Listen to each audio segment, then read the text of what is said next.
Good afternoon, everybody. On behalf of the American Diabetes Association, I'm Rebecca Johnson, Corporate Development Officer for the ADA here in Illinois.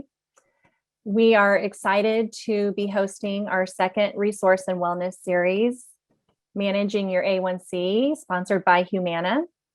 We are also honored to have our two panelists, our moderator and our panelists, joining us today.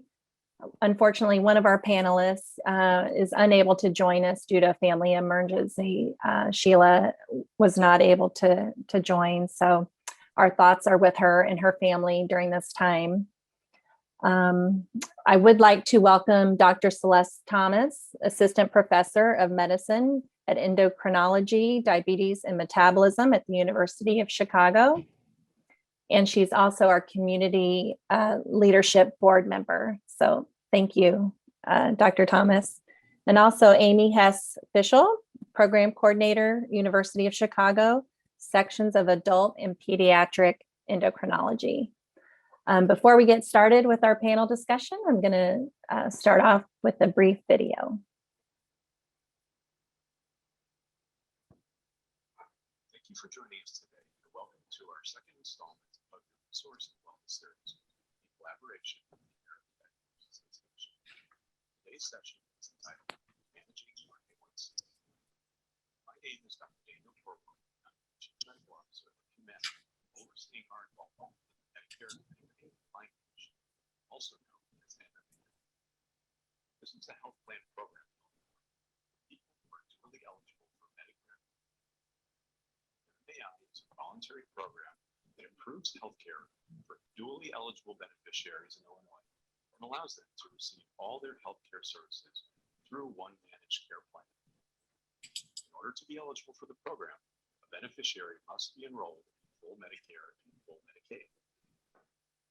Currently, MMAI is only available in Chicagoland and Central Illinois counties. However, the program will be expanding statewide on July 1st, 2021.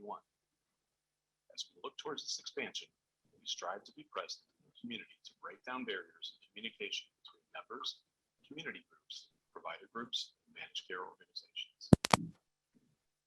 To decrease confusion and provide services in order to best serve our new members. The Resource and Wellness series with the American Diabetes Association will bring live, interactive webcasts throughout Illinois. Quarterly, Humana and ADA content experts will host a webinar focusing on a range of topics. All live sessions and online resources are recorded and available in a virtual library for access and continued learning by members at their discretion. This library can be found on the ADA of Illinois website. Please join us for future topics as well, including nutrition and meal planning, and meditation and stress management. Thank you.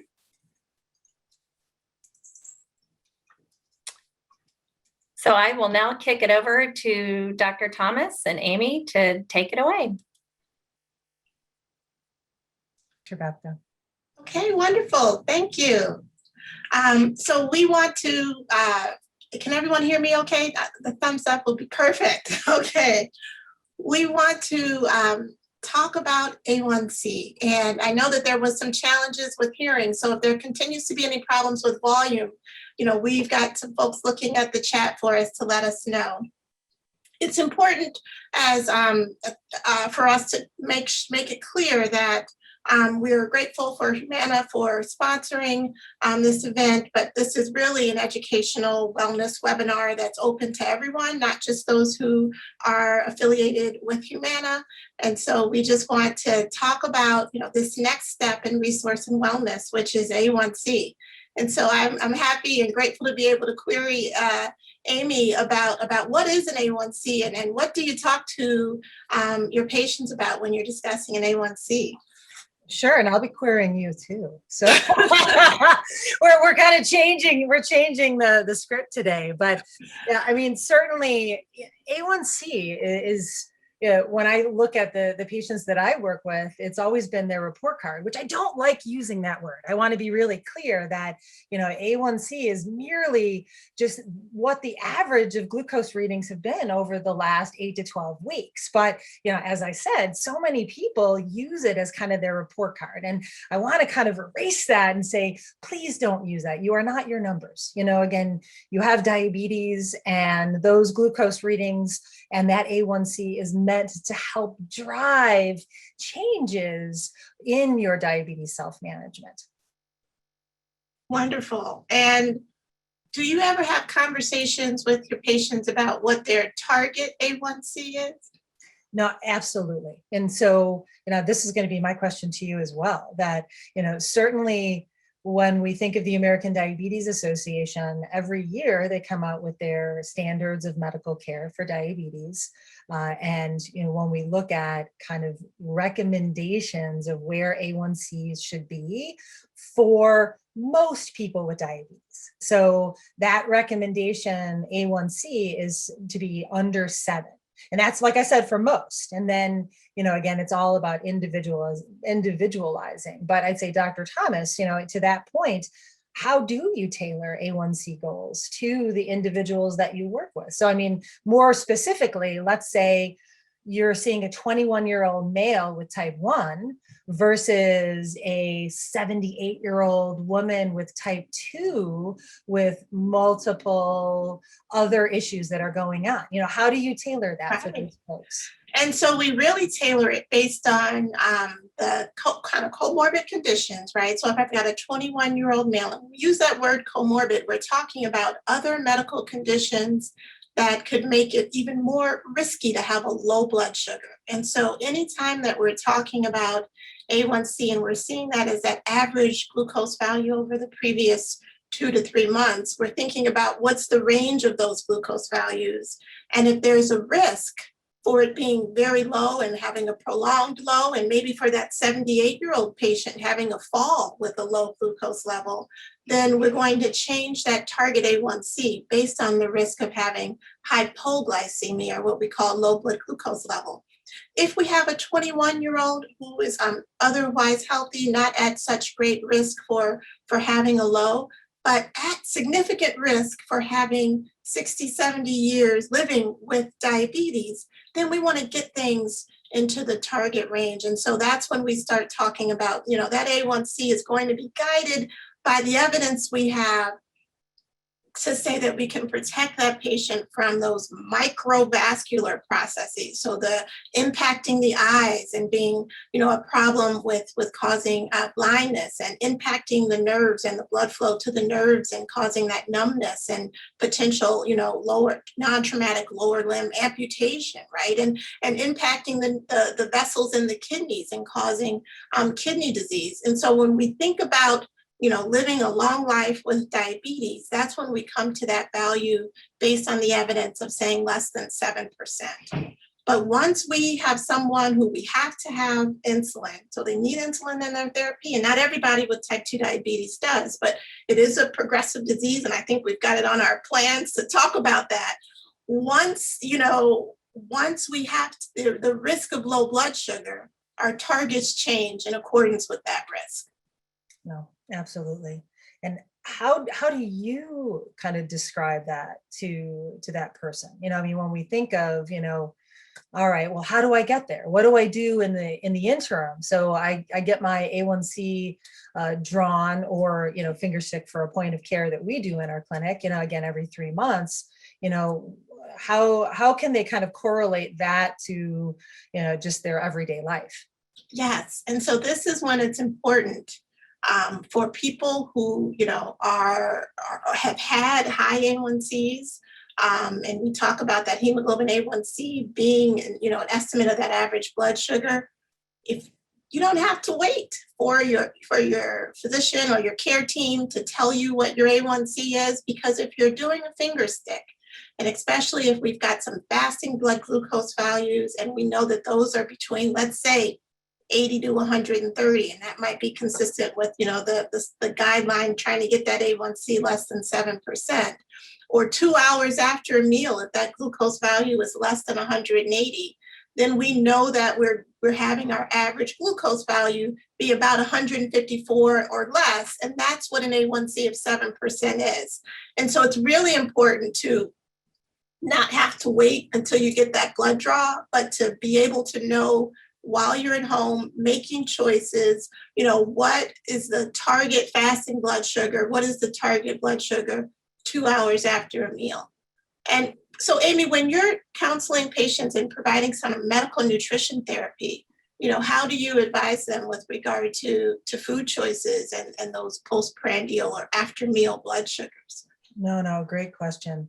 I think it depends on the person, but again, if we talk about someone who is not taking medications versus someone who does, there's slightly different approaches because obviously medications are going to impact glucose levels. But, just talking about someone who's newly diagnosed, for example, and they say, what do I do? What do I eat? And we know we don't want to spoil that. I know in September, there's going to be a nutrition one. So we'll hold off on there. But, I think that using glucose readings are useful to be able to identify how much carbohydrate, which is the primary fuel that breaks down into glucose, it can be kind of tolerated at one time. So, when we talk, I just noticed that a very nice gentleman, Darlene, hi Darlene, you asked what is fasting blood sugar. So again, I'm not sure if you're asking what's the goal for a fasting blood glucose. And so again, we're talking under 130 is still that ADA goal, but that's also kind of before meals as well. So if we say in a perfect world, how do we identify how a meal is affecting you? Again, we want to find out that before meal number, or that fasting number, is it within that range? And then looking at 1 or 2 hours later to assess how that meal affected you. So, again, I was just eating my breakfast/lunch before we started, which is just some yogurt. And, again, looking at how that affected, say, again, I was 87 before I started. And then 1 hour later, my glucose was 197, again, and the goal is, can we 1 hour later under 180 or 2 hours later under 140? So again, that's telling me that my yogurt caused me to go too high. So, again, what that really means is, what do we need to do, with, the volume and the food, and how do we make adjustments to what we're eating in relation to those numbers? Right. And so I'll just share too that fasting blood sugar it's after an overnight fast. So that's when you first wake up in the morning. So we hope that we do fast. And we know that with these devices and with everything that's happening with the pandemic, and many of us were watching, but the idea is that there's a time of the day when we, stop consuming calories. This is just for our overall metabolic health, right? And that we don't take in calories, and we wake up in the morning and we can check our glucose level or our fasting blood sugar. And that's what we're referring to when we talk about a fasting blood sugar. Thank you. Yep. So let's go back to, if you're counseling, we talked about that 78-year-old woman with maybe, let's say, even a 40-year history or a 30-year history of type 2 diabetes. And that patient has had some low blood sugars. And they're coming in and they're saying, hey, I've been living with this for 40 years, and I was always told my A1C goal is less than 7%. How do you kind of reset expectations in that scenario? No, and certainly, the conversations that, I'm sure all of you who have diabetes that are listening to us right now, we have always placed a very great emphasis on long-term complications, but we've never really had as much of a conversation about the dangers of hypoglycemia, and I think that, now is the time, and I think the reason that now is the time is because we have newer options for treating severe lows that are easier to use, and that kind of changes the conversation around it. But I mean, a couple things that we have to also acknowledge about A1C in particular is that it could be skewed for certain reasons. Again, that A1C, while we think it's a wonderful tool, but there are newer things that we can use to really expand, all of the information that we need. So, think of A1C as kind of big picture. And doing blood glucose monitoring or continuous glucose monitoring as giving us all the fine detail that we really need to sift through and individualize your care.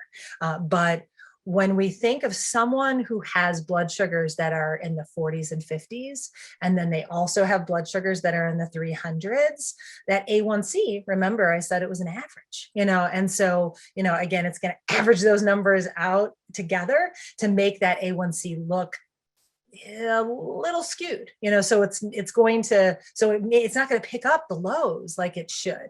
And so that's the one thing about A1C that we just can't really tease out. So it is important that we're using that as one tool to identify assessment of your diabetes self-care. Because again, it's not going to give us the big details of a hypoglycemia. So getting back to this nice woman with type 2 who's had it for 40 years and has hypoglycemia, we have to look at that. The A1C, just looking at that solely, is not going to help us. And we want to, again, as I said, shy away from using that as a report card. That we know that hypoglycemia can lead to far more dangerous things immediately.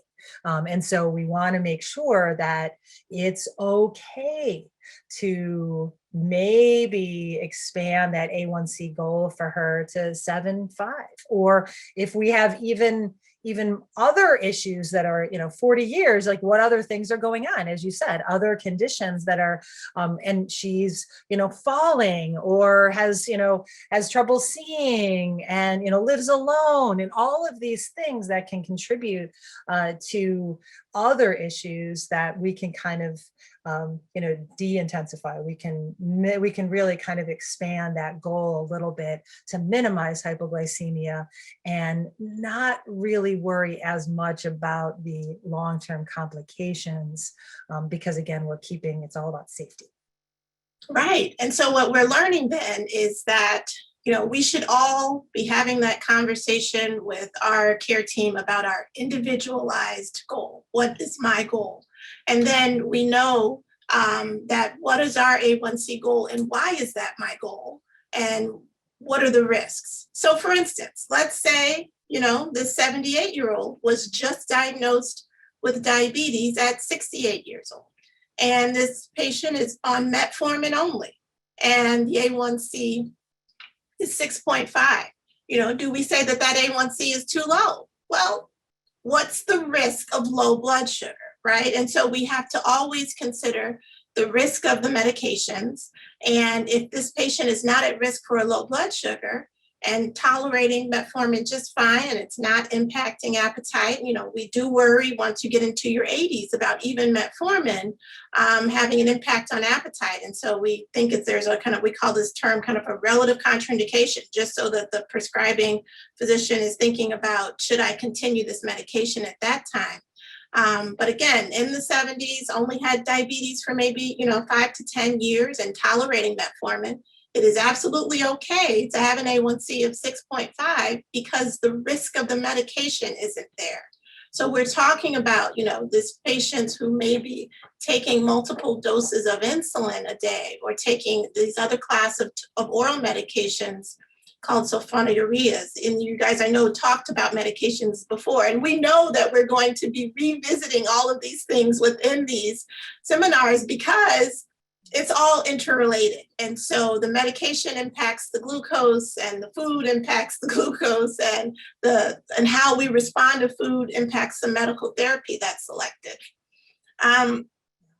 So how do you, when you're talking to a patient and they're trying to understand the relationship between, the medications that they've been prescribed. So let's say your patient has just been started on, and we're not going to use generic terms. So we're going to use a class of medicine. We're not going to use a brand name. So GLP-1 receptor agonist. So this is a class of medicines that stimulates or activates the glucagon-like peptide 1. So the body is responding after meals. It's stimulating the body to release insulin.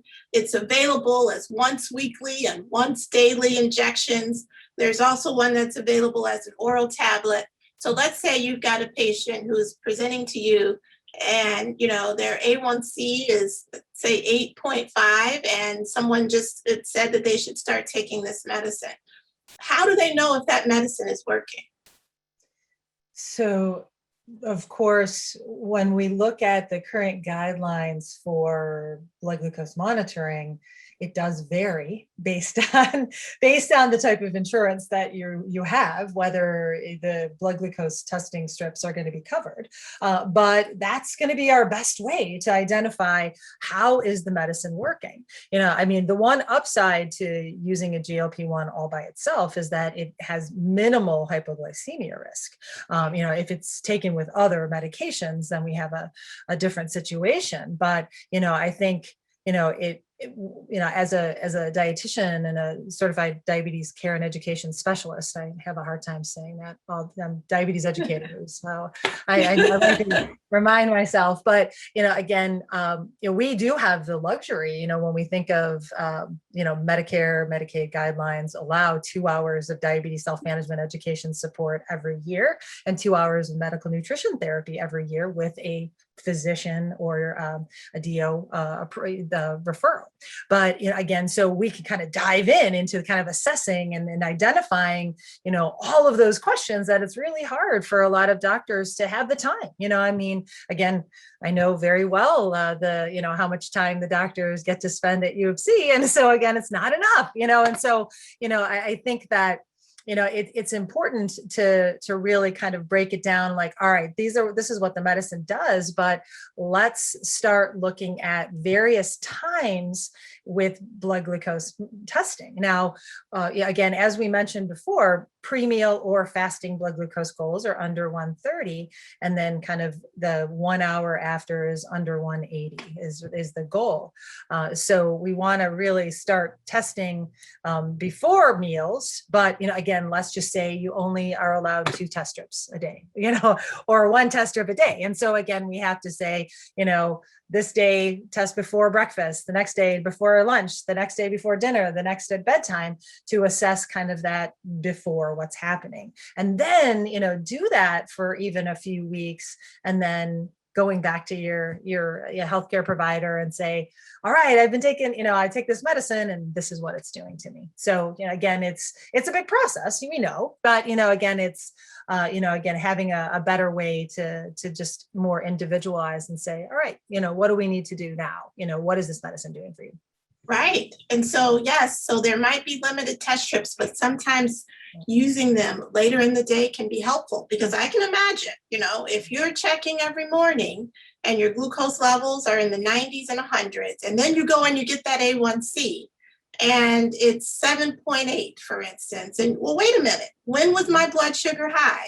And so usually what happens is that it's after meals. So it would be, checking that 2 hours after or before the next meal. Sometimes what we'll do, when I have a patient with, limited supplies, I'll say, well, on day 1, check 2 hours after dinner. Okay. And then the next day, check fasting, before you have breakfast. So then you can see what's happening to the blood sugars while you're sleeping. And then you also know, okay, I'm at my fasting goal and I'm at my, after meal goal as well.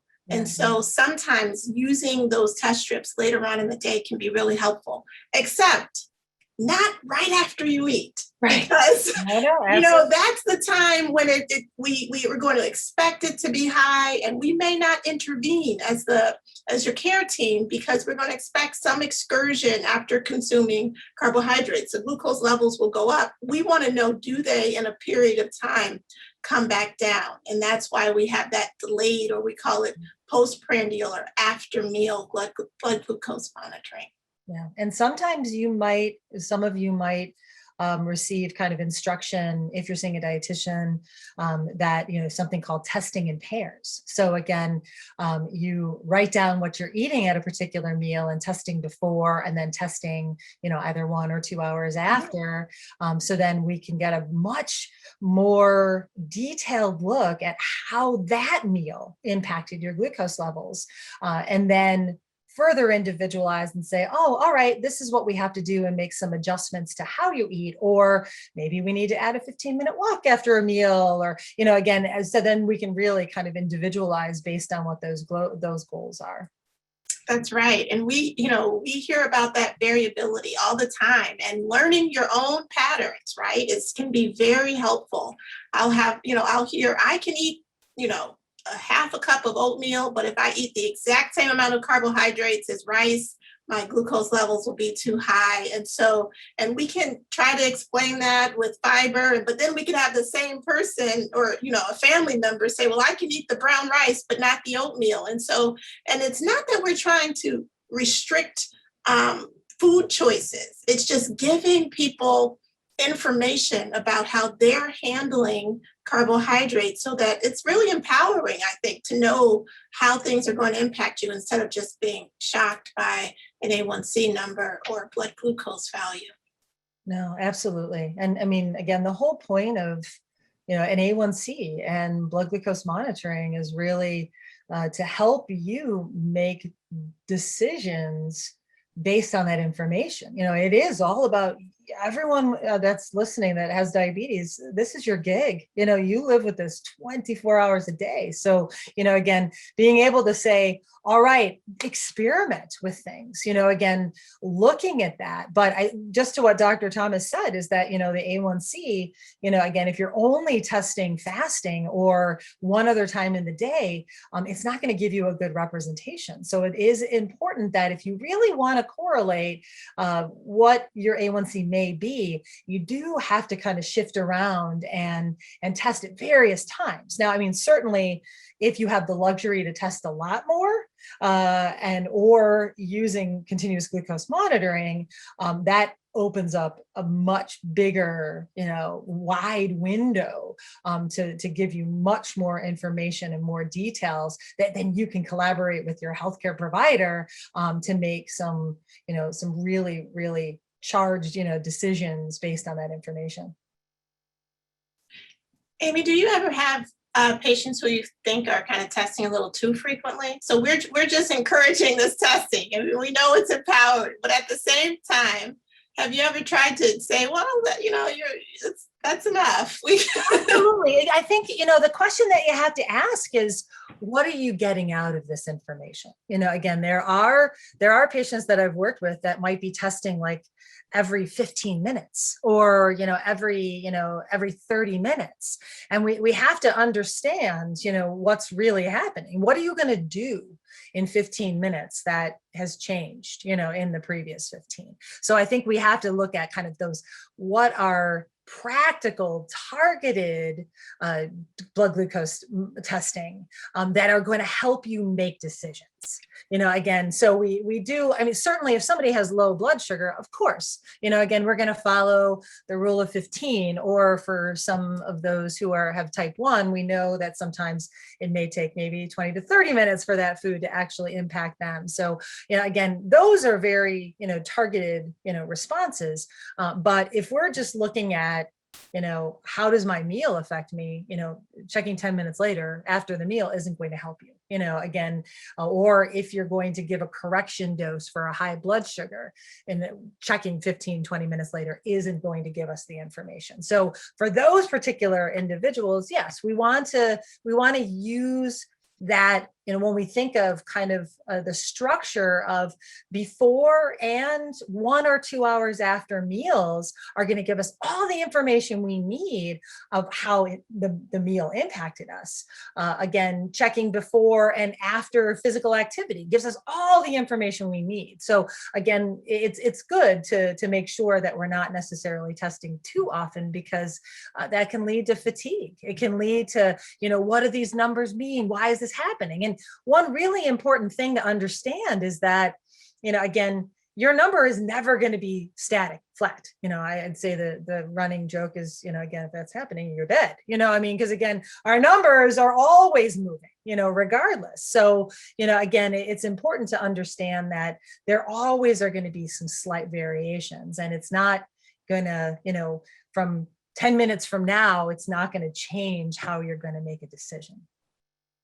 Thank you. And so when we talk about you mentioned numbers. And so we've been talking about these glucose values. When you're talking to, let's say, a 55-year-old with, a 30-year history of diabetes, what other numbers might be on their mind?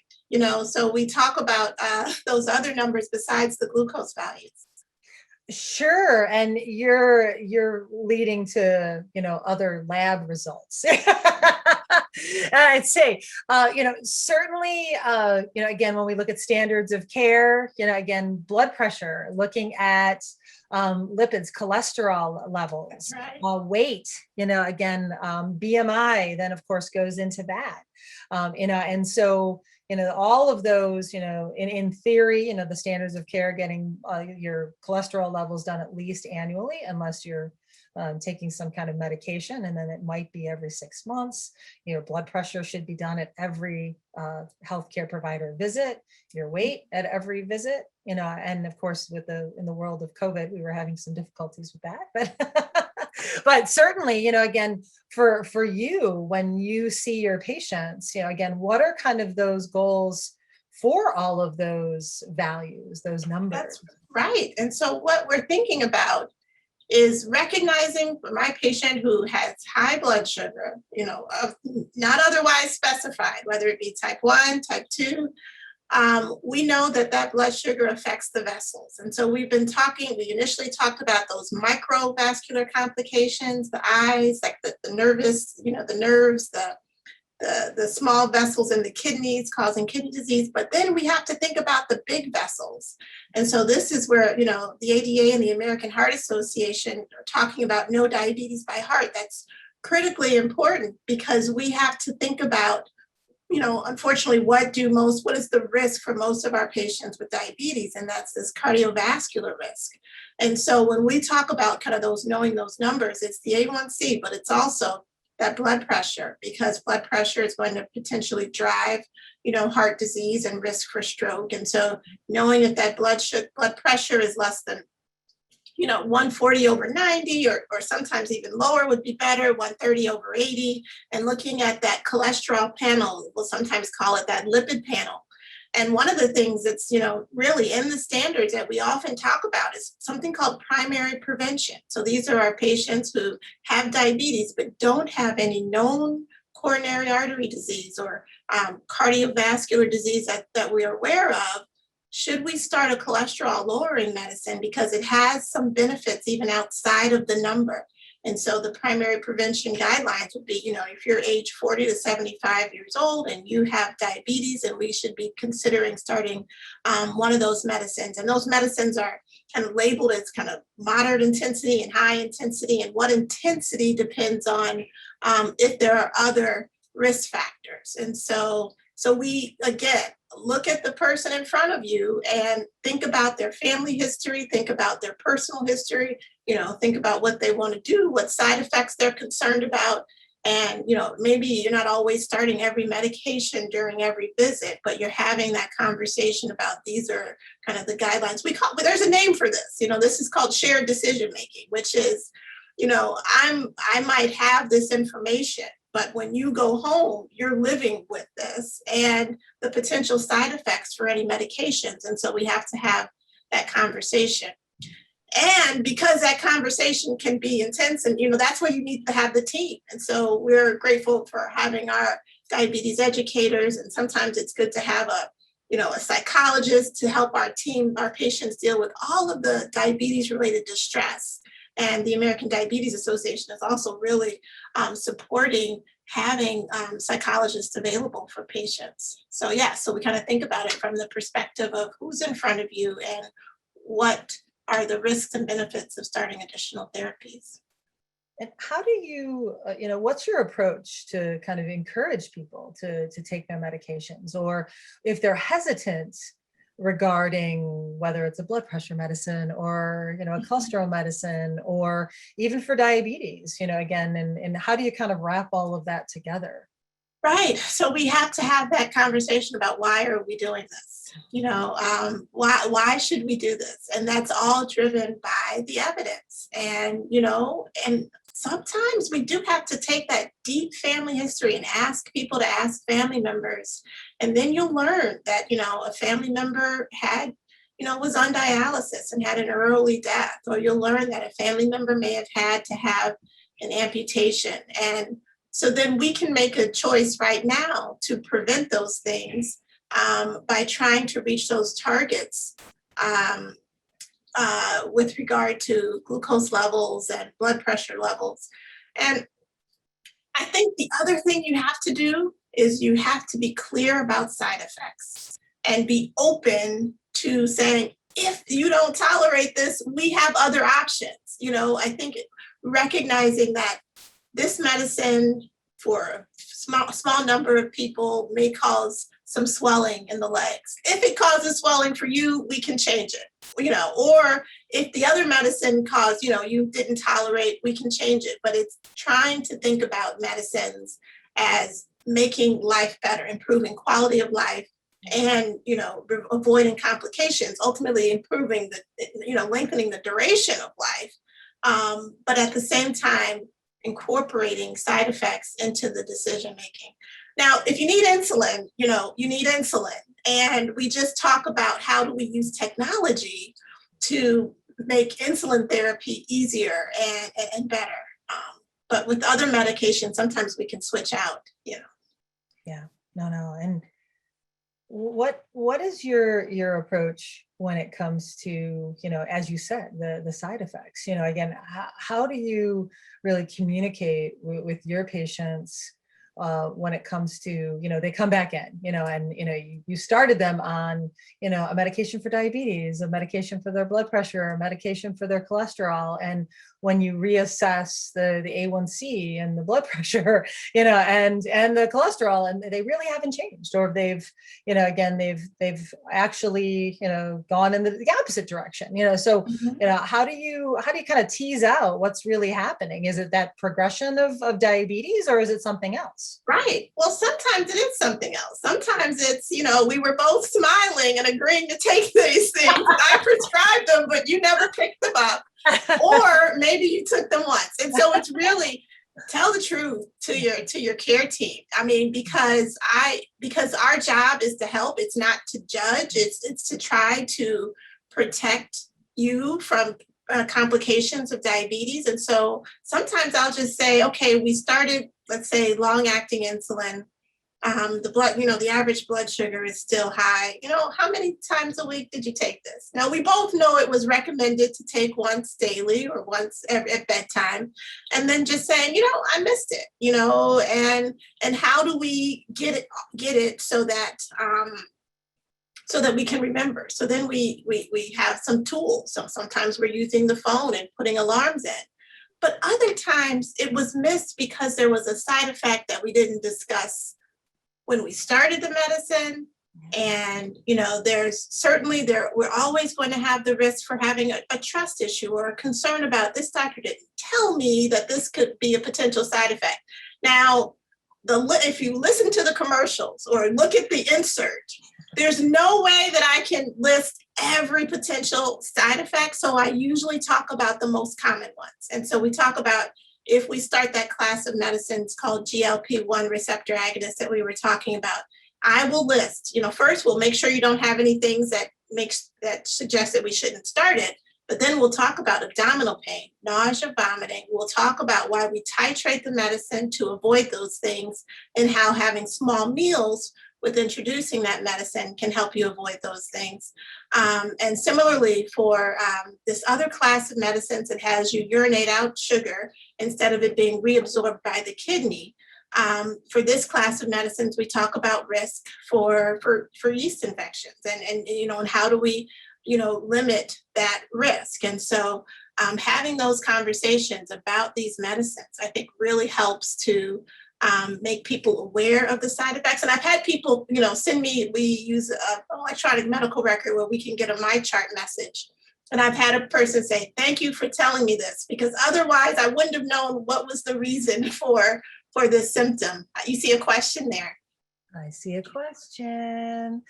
So the question from Darlene, oh, wow, we have two. So we'll start with Darlene. Darlene, what can a person do if they have prediabetes who's trying to decrease their A1C? What tools can they use to determine that they're going in the right direction? Would you like to take that, Dr. Thomas? Yes. So now we've got a question for Humana. I don't know if any, but the question would be: ask your doctor, ask whomever about your availability to get in a diabetes prevention program. So we can delay and even prevent the onset of diabetes in those who have prediabetes and in those women who have a history of gestational diabetes.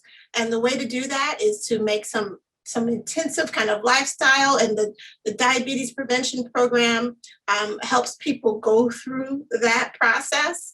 And also it helps to for those people who have excess weight, especially in the abdominal area, it helps to support weight loss as a way to delay the onset of diabetes. So I would definitely refer you to the diabetes prevention program. And then whatever else you can do in a healthy way to lose weight. Also, do not disrupt sleep. So we can take healthy people who have no known diabetes, and if we restrict their sleep, we can induce insulin resistance. And so trying to get that restorative sleep, I think the National Sleep Foundation recommends at least 7 hours for adults. We've done some studies with type 2 diabetes and hypertension, which says at least 6 hours of uninterrupted sleep. There was a very small study that looked at non-alcoholic fatty liver disease as well. And just not having enough sleep increases the risk for all of these metabolic processes, and trying to get at least 6 hours of uninterrupted sleep. And if you have obstructive sleep apnea. So if somebody is nudging you or telling you that you're choking or that you stop breathing while you're sleeping, or if you're waking up gasping, getting obstructive sleep apnea diagnosed and treated can also delay the onset of diabetes from prediabetes. Yeah. Next question from Diane is, what should I do right now to avoid getting on medications? I have a family history and my A1C was 6.9 when I had a blood draw back in March. Follow up with doctor in 3 months. How would you advise her, Amy? Well, certainly, again, you are considered, that you have diabetes. So, again, one thing that we know that, getting some individualized diabetes self-management education, as well as some nutrition education to individualize your needs, increase your physical activity, all of those things can, really either reduce your A1C, because again, one thing, you're going to lose a little bit of weight, that's going to reduce your A1C, and that's going to kind of slow that the progression of diabetes. Yes, and so we would also just share that, and I don't know how old the questioner is, but we know that if there's a family history, we know that that gives you risk for diabetes, and we know that diabetes is a progressive disease. So we shouldn't think of necessarily having diabetes as a failure when you've got that family history. You delayed it until you were 68, right? This is, right. It's so yeah. We can, and sometimes, taking a medication can help jumpstart some of your goals with the blood sugar as well. And so we would usually, depending upon all of your other medical conditions, we would think about starting a medication. But certainly I think it would be reasonable for just like Amy said, for you to get that focused diabetes education.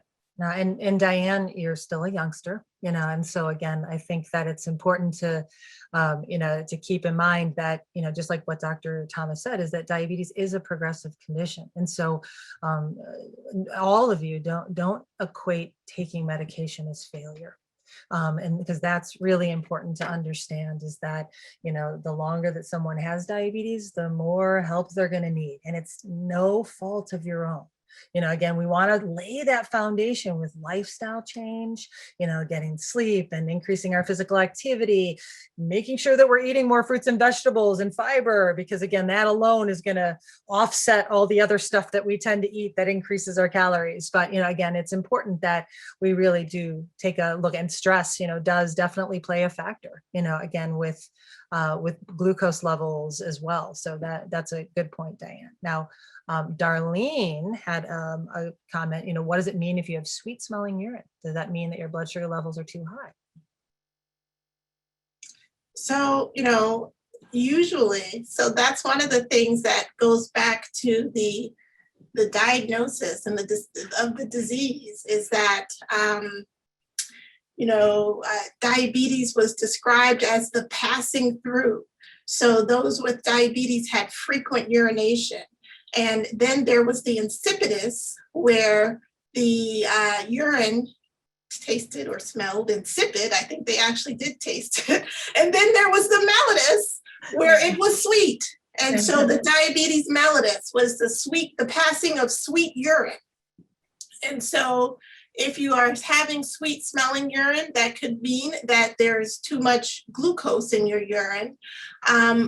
But what's interesting now is that we have a medication that causes glucose to be in your urine. And so I haven't asked my patients who take this, these medications. I feel like I should list them though, kind of Jardiance, Farxiga, Invokana. These are medicines that cause you to have sugar in your urine. I haven't asked them if they smell it, but I know that when we do urinalysis, we can see the sugar detected in the urine.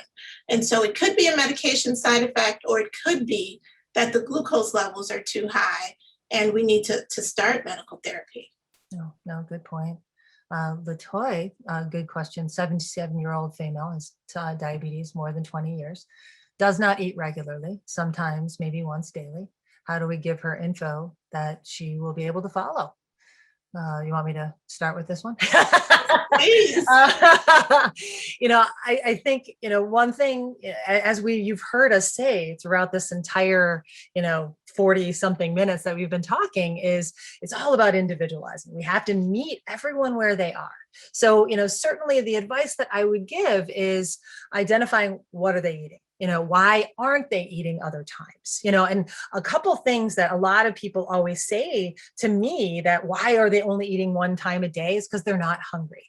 One very interesting thing that you do have to understand is that, breakfast was, because we were breaking the fast. When we are fasting, metabolically, our body isn't burning as many calories as other times of the day. So by eating something and breaking that fast, it kind of helps our body utilize those calories more efficiently.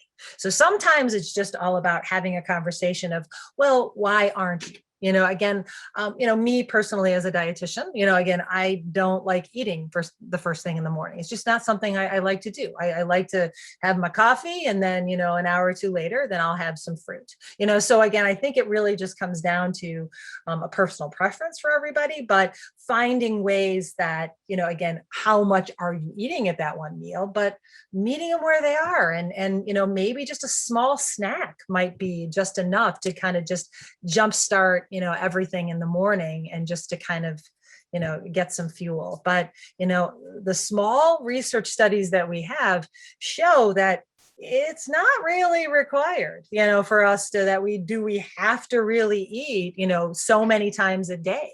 They've done studies of 1 time a day versus 20 times a day. God only knows. I mean, that's all they're doing is eating. But, again, I think that everyone is different. And so we have to kind of look at, are they getting everything that they need in that one meal? And if not, is there a way that we can just even insinuate some little snacks throughout the day too? Right. I agree. That's exactly what I was thinking about. What is the content of that meal? Because now we're getting all of our nourishment for the day within that one meal, and it may be hard to make it, to give it everything that you need. And so, selecting maybe a snack or a meal where you're having, where you're having some kind of nutritionally rich food as a snack, and making sure that that's placed into the routine might be helpful. Yeah. And to that point, we know that vitamins and minerals, how they're used by our body, again, so if somebody's only eating one meal, they're only taking a little bit from that. So that's the whole point of why we want to eat throughout the day. So our body is utilizing what we need when we need it. And that's the same for like a multiple vitamin, again, while, it's a nice insurance policy for a lot of people. But again, the body only uses so much, and then the rest is just peed out. So again, it's important that we kind of look at what's healthy, balance. We're just going back to, let's take diabetes off the table. It's about how do we incorporate more fruits and vegetables throughout the day. Again, it doesn't have to be full meals if somebody is kind of opposed to eating meals. Again, noshing is okay. It's just, what is it that you're noshing on? Okay, so I don't see any other questions. Any questions about, we were talking today about A1C. Does everybody have a plan to talk to their care team about what their A1C goal should be if they have diabetes, or when they should get an A1C rechecked if you have been told that you have prediabetes, or if there's a family history of diabetes?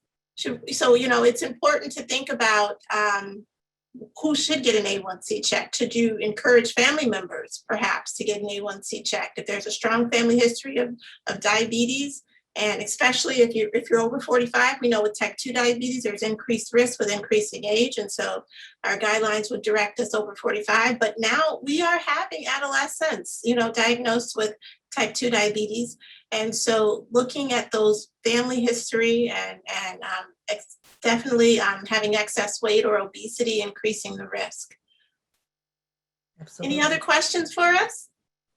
When should you get your A1C rechecked? I'll let you take that, Dr. Thomas. So that depends. It depends on what your A1C was when it was checked, and what your medical therapy is, and if you're going to change anything in your medical therapy. Now, if your A1C is 6.5 and it's been 6.5 and really nothing is changing, then every 6 months is reasonable. But if your A1C was 10% and we made some big changes, then we're going to want you to come back in 3 months and see that A1C is going in the right direction. And so it's a great question. And again, it's individualized. And so that's why it's good to think about what are the circumstances, and for you, depending on what that A1C is. Anybody whose last A1C, definitely if it was over 9%, you should be, looking to get a repeat A1C. An A1C of 9% is an average glucose value of about 212. We know glucose values over 200 are impacting the kidneys, and so making sure that A1C is coming down. No, absolutely. Anything else from our lovely audience today? No, I think Rebecca, we'll let you wrap this baby up. Yeah, what a great discussion. You guys were phenomenal, and we appreciate both Dr. Thomas and Amy so much for coming and sharing your insights and your expertise with us today. The American Diabetes Association is very grateful. We're also grateful for Humana for sponsoring this program.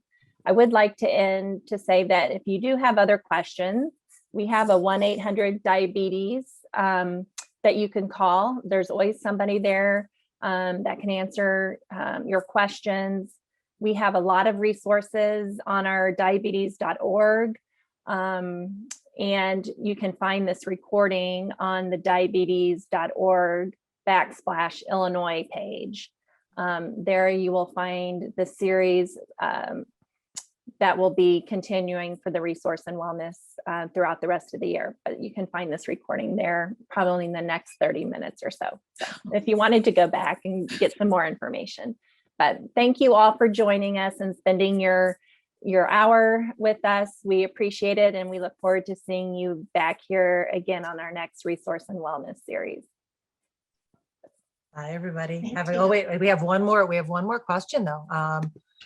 What are free sites for diabetes education?